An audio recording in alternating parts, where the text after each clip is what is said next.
A story of personal victory. Welcome back to my little corner of the internet. My name is Noah. Today, you and I are going to dive into my personal journey, some of the things I've learned along the way, along with some tips that I have for you if you're struggling to start your journey. So make sure you stick around for that. Now, I want to warn y'all, I might get a little emotional talking about this. I don't know though. But let's get started. Let's get into it. First of all, if you don't know me, don't know my story, I used to be 308 pounds and was around 300 pounds for the majority of my high school life and was always the chubby kid growing up. Always. I was tall, but I was chubby. I was big. And yeah, that was just my identity. I was funny and uplifting and outgoing, and I had a decent amount of friends, but I had a lot of internal issues that I just never really addressed. The main issue was hating myself. Not gonna sugarcoat it. I hated myself. More specifically, I hated the way I looked. Kind of like I said earlier, I'm a tall guy, I'm 6'4", so a lot of people told me that I hid it really well. I did not like the way I look. I did not like the extra fat on my body. I also hid my self-hatred very well. Like I said, was an outgoing person, had a lot of friends, was always hanging out with people, always offering advice to other people, but had some stuff way down deep in there that just never had the balls to address, I guess. I never had any confidence in what I did, what I said, how I looked. I had a few people who did believe in me when I didn't, and I'm immensely grateful for those people, and I'll get into that more later. These unaddressed issues followed me outside of high school and into college, where I hit my heaviest. I was on the scale at my heaviest 308 pounds, but I personally believe I got probably closer to 315. But when I was at the doctor's office for a checkup, the largest number I ever saw on the scale was 308. So I'm 18 years old, I'm in my first year of college, and then all of a sudden, dun dun dun, coronavirus hits. School gets switched online, my job gets canceled out, the business that I got to just start with my friend that was like 3 months old, completely flatlined. Had to stop all operations. Everything was on lockdown. Now, the first 2 months of quarantine were actually pretty great. Played a lot of video games with my friends. You guys know who you are. And I had online school, which was a weird adjustment to make, but I got through it and I finished my first semester of college. But I was stuck inside 24 hours a day, all day, doing nothing but eating and playing video games, which wasn't super far off of what I would do even when I was out of quarantine, but I would at least get outside when I could, playing basketball or doing other such activities.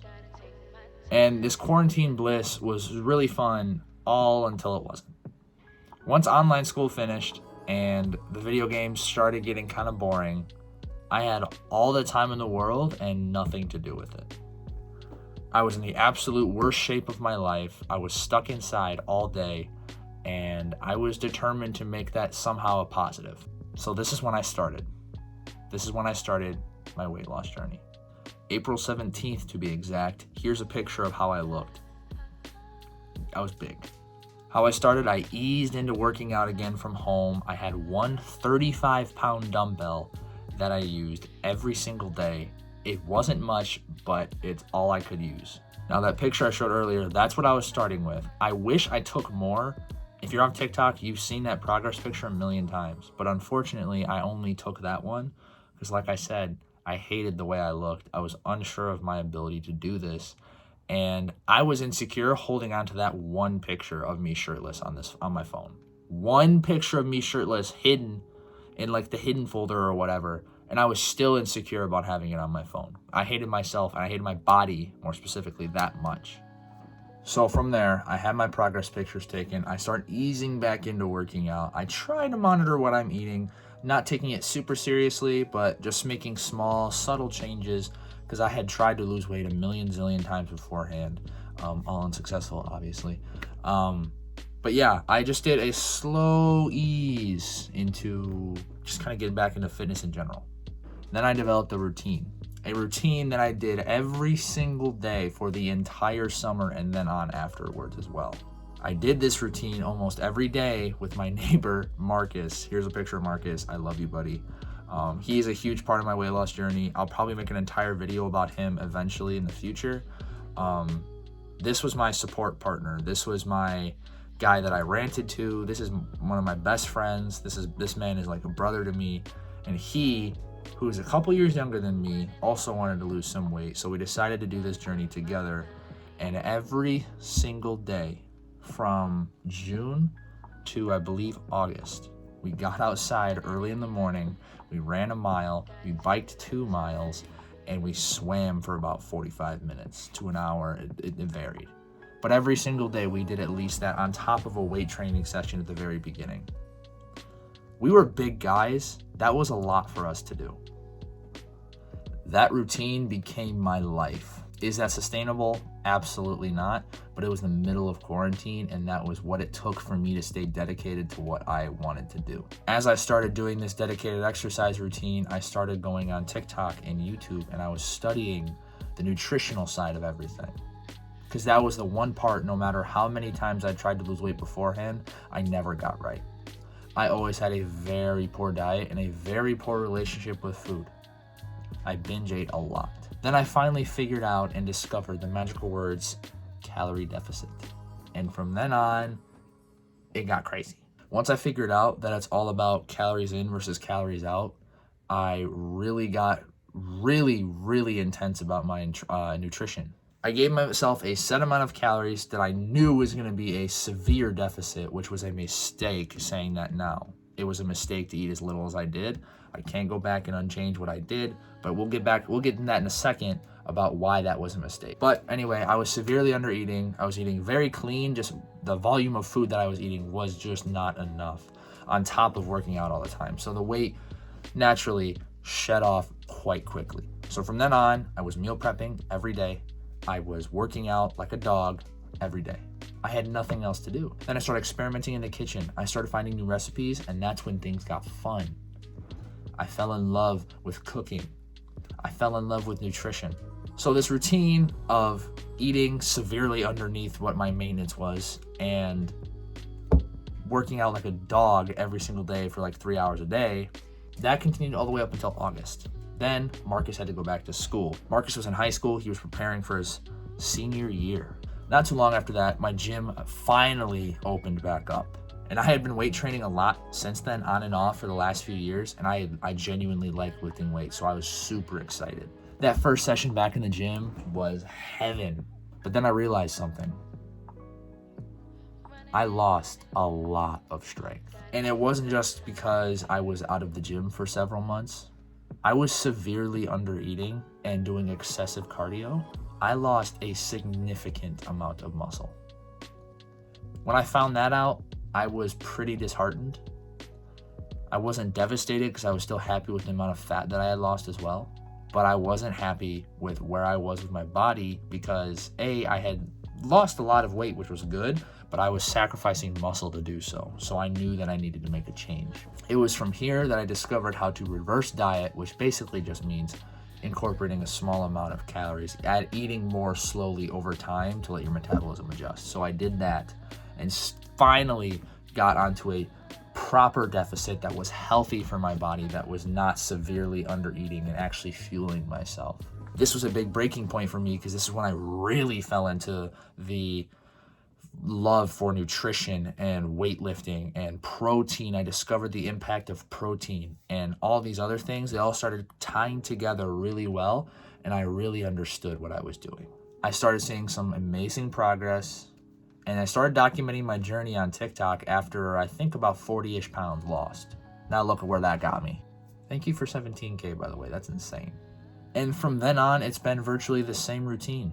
Weight train 5 days a week, eat in a slight deficit, lose weight slowly, gain muscle, hit goals one by one. It went like this for about 6 months.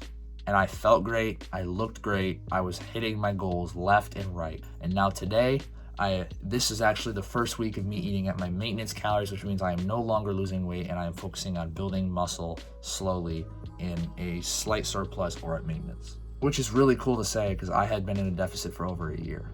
So along this journey, it took me a while to really accept the change I was doing to myself and really acknowledge the work that I was putting in.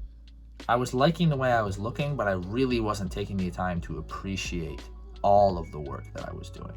It was difficult. But I think once I hit the 100-pound lost mark, it really set in. That's when I really, really started loving and accepting myself and realized I have completely changed myself as a person. That's not good. It shouldn't take me 7 months and 100 pounds lost to love myself. Sadly, that's what it took. But I'm here, and that's what matters. So one of my most important tips to you: take inventory and take recognition of those who believe in you when you are at your lowest. Because once you get out of your lowest and you really fight back to where you need to be and where you want to be as a person, and you start believing in yourself again, you are going to appreciate those people more than you can ever imagine. That's something that I've been really, really striving for right now, is saying thank you to the people that always believed in me when I never did. And it is one of the most heartwarming feelings ever, knowing that how you felt, really knowing how you felt back at that moment, and knowing that they still had unwavering faith in you and where you're at today after you've completed this journey of self-love. That is one of the coolest and most heartwarming feelings you will ever experience in your life. I promise. I cried twice in the last 2 days thinking or talking about this exact thing. That, along with setting small achievable goals over time and allowing yourself to really be proud of yourself internally, is so important and can be one of my biggest tips for you guys. Now let me tell you guys a quick story. This is a story about, like I said earlier, someone who believed in me when I never did, and was one of the most vocal believers in me when I absolutely was at rock bottom. My dad. He was not the only one. I had quite a few supporters looking back on it. I had a good network of a few friends and my family that was my girlfriend that was very supportive of me, but my dad was always extremely vocal about it. And here's the story I'm gonna tell. So there's this movie called Stand By Me. I'm sure you've seen it. It's a classic. The first time my dad and I watched Stand By Me together, he made it a very important note to point out the chubby character. It was a kid named Vern. He said to me, "Son, you know that actor, the chubby one that everyone picks on, he's dating a supermodel now." And it may not seem like much. It may just be like a quick little cool factoid. It wasn't. I knew it then and I know it now.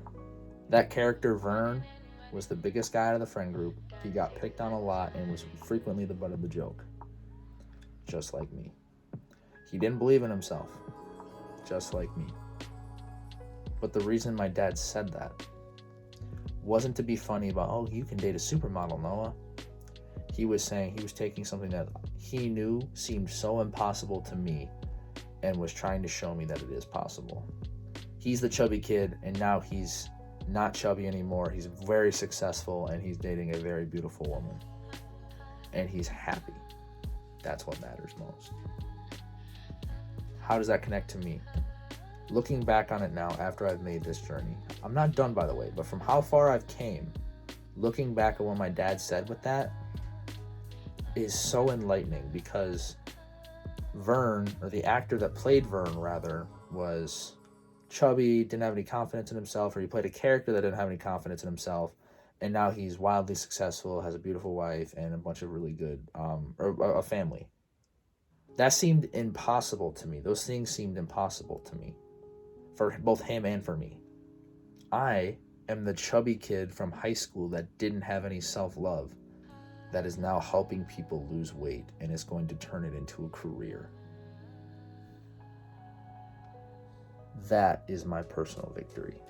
I wanted to share this with you guys today, both for your sake and for mine. So there you have it. There is my full story, chronologically, with a little tidbit at the end about what it personally meant to me and one of the mental battles that I was able to overcome. So now you guys know you have a full sit-down, long-form version of my full weight loss story. Thank you guys so much for watching. That was my story. The support recently has been absolutely insane. Like I said, I just hit 17,000 followers on TikTok, which is insane. I appreciate each and every one of you. If you guys like this story, please drop a like and even consider subscribing. I post once a week now. I'm gonna make it a absolute certainty that I post once a week, preferably on Fridays. If you haven't followed me on TikTok or Instagram or Twitter, all my links are gonna be in the description. Anyway, that's all I got for you guys today. Thank you so much for watching. Keep it simple.